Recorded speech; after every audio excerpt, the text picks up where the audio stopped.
Hi, I'm going to read this story called What's Under My Bed. Time for bed, said Grandpa. I hope that story wasn't too scary for you. Oh, no, said Mary Ann. Not for us, said Louie. Sleep well, said Grandpa. Would you leave the door open a little, said Mary Ann. Or a lot, said Louie. Certainly, said Grandpa. Good night. I didn't believe that story, did you? Said Mary Ann. Of course not, said Louie. Especially the monster part and the screaming part, said Mary Ann. Do you hear something? Asked Mary Ann a few minutes later. Like what? Said Louie. Like something coming up the stairs, said Mary Ann. It's nothing, said Louie. Look at that shadow on the wall, said Mary Ann. Here it comes. It's getting bigger, said Louie. The door opened wide. It was only Leonard wagging his tail. For a while it was quiet. Then Mary Ann said, I think there's something under my bed. There's nothing under your bed, said Louie. How do you know? Said Mary Ann. I just know, said Louie. Take a look, said Mary Ann. I'm too tired, said Louie. I bet you're afraid to put your feet over the edge, said Mary Ann. No, I'm not, said Louie. He started to get out of bed. Louie stepped on Leonard. Leonard jumped and howled. Mary Ann yelled. Then they all ran downstairs. Well, hello, said Grandpa. What seems to be the trouble? Something was under our beds, said Mary Ann. Is that so, said Grandpa. Why, the very same thing happened to me once. It was long ago, when I was visiting my grandparents. I was about your age. The house was strange. I was a little bit scared on my way to bed.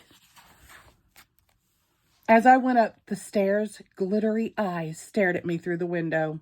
Those were probably just fireflies, Grandpa, said Louie. Perhaps you're right, said Grandpa. My room was at the end of a long, long hall. I went into my room, put on my pajamas, picked up a book, and read for a while. Suddenly, I realized I had forgotten to look under the bed. I worked up my nerve and took a peek. It was awful! A creature with wild hair, no head, and a long tail was standing there. But Grandpa, said Mary Ann, wasn't that your shoes, your bathrobe, and your hairbrush just where you had left them? Why, that's just what it was, said Grandpa. I got back into bed. Then I heard some horrible sounds. Little creatures on stilts. They went knick-knock. Grandpa, was there a big grandfather clock in the hall? Said Mary Ann. Why, yes, there was, said Grandpa. What did it sound like? Said Mary Ann. Oh, said Grandpa. I see what you mean. I closed my eyes.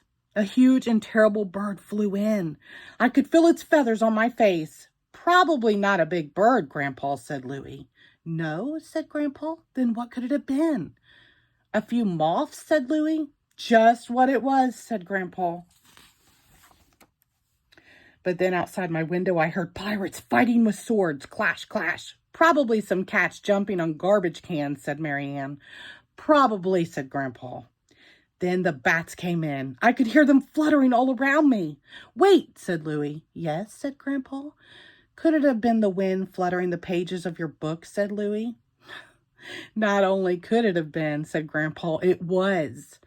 You should have closed the window, said Mary Ann. Just what I did, said Grandpa. All quiet after that? Asked Louie. Yes, said Grandpa. Until the ghost started wailing and moaning. You should have shut the window tighter, said Mary Ann. Right you are, said Grandpa. I got up, shut the window tighter. Safe at last, huh? Said Louie. I thought so, said Grandpa. But then I heard the skeletons climbing up the side of the house. Their bones were creaking as they climbed. Were you scared, Grandpa? Said Mary Ann. Indeed I was, said Grandpa. You shouldn't have been, said Mary Ann. It was the branches of the tree creaking in the wind. How did you know? Said Grandpa. Well, it was getting hot, so I foolishly opened the window again. Not a good idea, said Louie. No, said Grandpa. The light blew out. Were you scared in the dark, Grandpa? Said Mary Ann. Just until I got used to it, said Grandpa. Then you felt better, said Louie. No, worse, said Grandpa. Then I could see what was coming in the window. Such as, said Mary Ann. Oh, said Grandpa.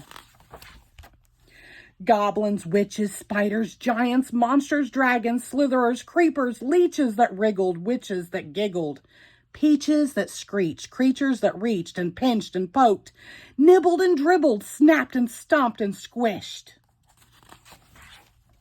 Scratchers and catchers, growlers and howlers, things that were smelly or shaky like jelly. Suddenly, they all started chasing me. I ran out the door. I could hear something coming after me. I ran from one room to another and down the halls. I ran upstairs and down. Finally, I stopped to rest. I looked behind me. Nothing was there. So you were safe and sound, Grandpa? No, that's when they grabbed me. Who? What? What seems to be the trouble, lad? We heard you running around. Why, it was only my grandpa and grandma. They thought maybe I was hungry. They gave me a big bowl of strawberry ice cream. I felt much better. Do you have any ice cream, Grandpa? Wouldn't hurt to take a look. The end. Thank you.